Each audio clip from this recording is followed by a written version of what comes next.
Seja bem-vindo à AFIA Geo Papers. Aqui a gente te ensina como se manter atualizado em ginecologia e obstetrícia, mesmo tendo pouco tempo para estudar. Eu sou o Jader Burtê e hoje eu vim fazer um bate-papo bem informal, bem direto ao ponto sobre as mudanças que foram trazidas pelo CDC em agosto de 2024 em relação aos critérios de elegibilidade dos métodos contraceptivos. Na verdade, a gente tinha uma publicação da Organização Mundial da Saúde, né, que era a publicação oficial de 2015. A gente sabe que depois a OMS fez, né, algumas novas publicações, mas a base, né, de critérios de elegibilidade, ela era de 2015. Então, é muito tempo, né, gente, que a gente estava aguardando essa publicação e o CDC publicou, então, agora, em agosto de 2024, a gente teve algumas mudanças que foram mudanças bem pertinentes e que eu acho que é bem importante a gente poder trazer aí os principais pontos que mudaram para a gente discutir juntos.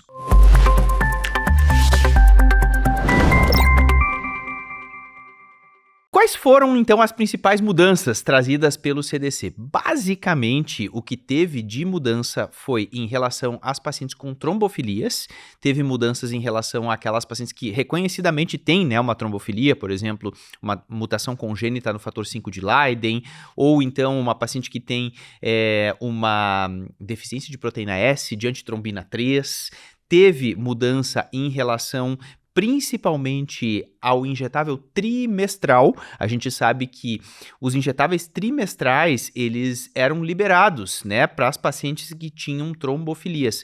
Porque qual é o problema da trombofilia? É o estrogênio, né? Então, os métodos de progestogênio, que era exclusivamente, né, de progestogênio, eles podiam ser usados, eles eram liberados.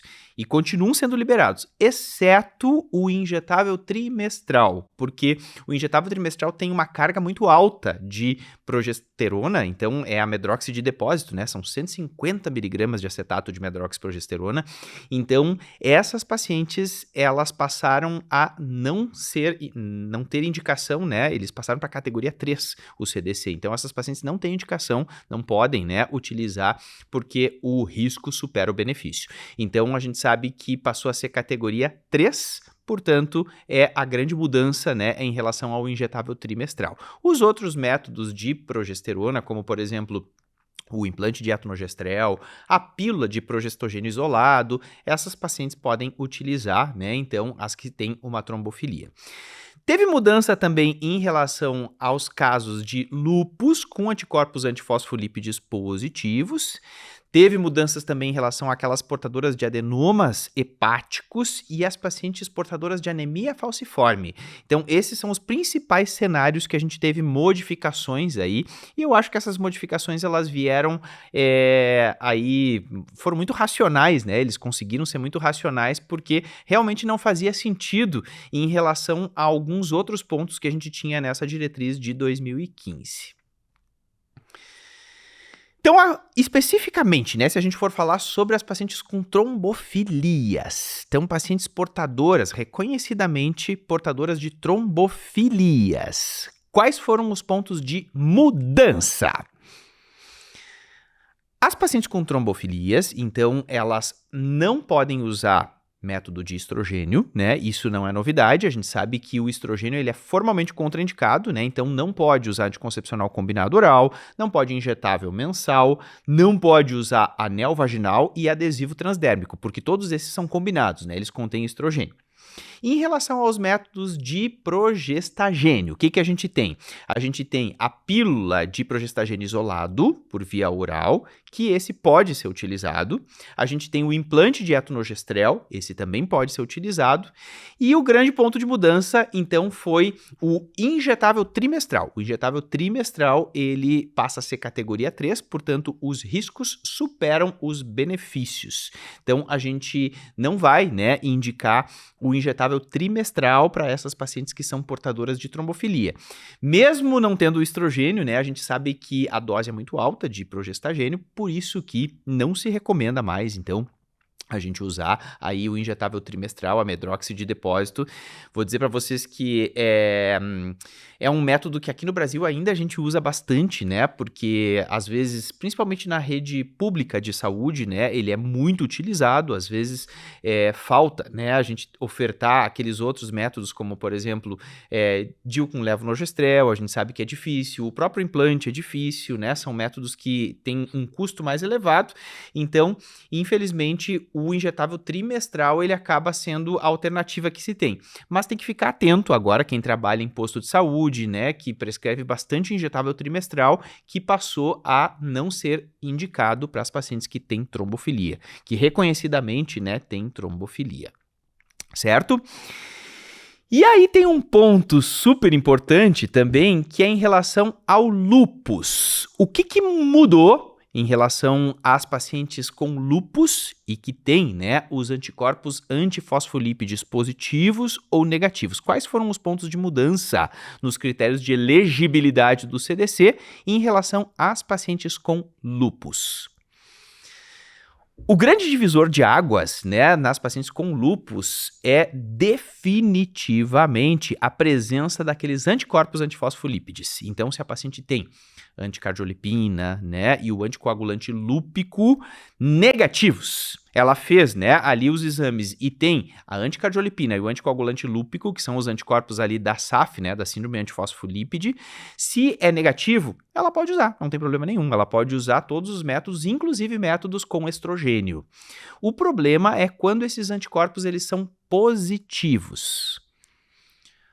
Olha que legal, olha que interessante. Na diretriz da Organização Mundial da Saúde, lá de 2015, eles diziam assim, ó, se a paciente tem lúpus e anticorpos antifosfolípides positivos, essas pacientes não poderiam usar nada hormonal. Mesmo os métodos só de progestagênio, essas pacientes não poderiam usar. E, inclusive, o DIU com levonorgestrel, essas pacientes não podiam usar na diretriz da OMS de 2015. E o CDC mudou isso agora em agosto de 2024. Eles disseram assim, ó, não faz sentido, né? Se a paciente ela tem, então, os anticorpos antifosfolípides positivos, essa paciente tem maior risco de um evento tromboembólico. Mas pensa comigo, se eu tenho um método de liberação de progestagênio diária, por exemplo, uma pílula de progestagênio isolado, ou um implante de etonogestrel, que tem uma liberação baixa, né, de progesterona todos os dias, por que essas pacientes experimentam risco tromboembólico, né? Não, na verdade, eles viram que não fazia sentido. Então, eles liberaram, olha que legal, eles liberaram para as pacientes lúpicas com os anticorpos antifosfolípides positivos, eles liberaram a pílula de progestagênio isolado, liberaram também o implante de etonogestrel, né? Então, essas pacientes agora podem usar implante de etonogestrel, e também liberaram o DIU com levonorgestrel, o sistema intrauterino liberador de levonorgestrel. Não fazia sentido, né, a gente não indicar, a gente não poder usar nessas pacientes. E eles viram que realmente é seguro. Então agora, para as pacientes lúpicas, mesmo com os anticorpos positivos, essas pacientes podem sim usar pílula de progestagênio isolado por via oral, podem usar também o implante de etonogestrel e podem usar também, inclusive, o DIU hormonal, né, que é o sistema intrauterino liberador de levonorgestrel. Jader, mas e em relação ao injetável trimestral, que também é só progestagênio? Aí a gente tem um nó, né? Porque o injetável trimestral, ele, apesar de ser só progestagênio, é uma dose alta de progestagênio.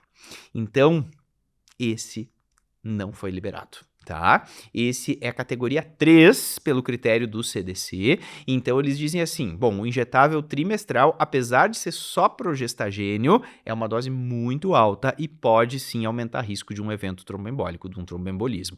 Então, não, tá? Injetável trimestral não pode.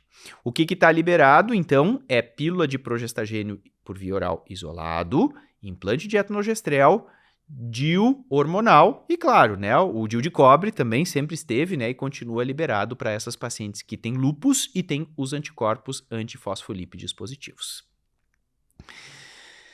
Então, gente, comentei aí sobre as trombofilias, comentei também, né, sobre as pacientes que tem lupus, né, e com os anticorpos positivos ou negativos, e a gente também vai aprofundar um pouquinho mais aí em relação à anemia falciforme, vou entrar em outros pontos aí que acho que vale a pena a gente aprofundar um pouquinho mais. Quem tiver interesse, então entra na nossa área que a gente vai aprofundar um pouquinho mais sobre esses outros pontos. Beleza?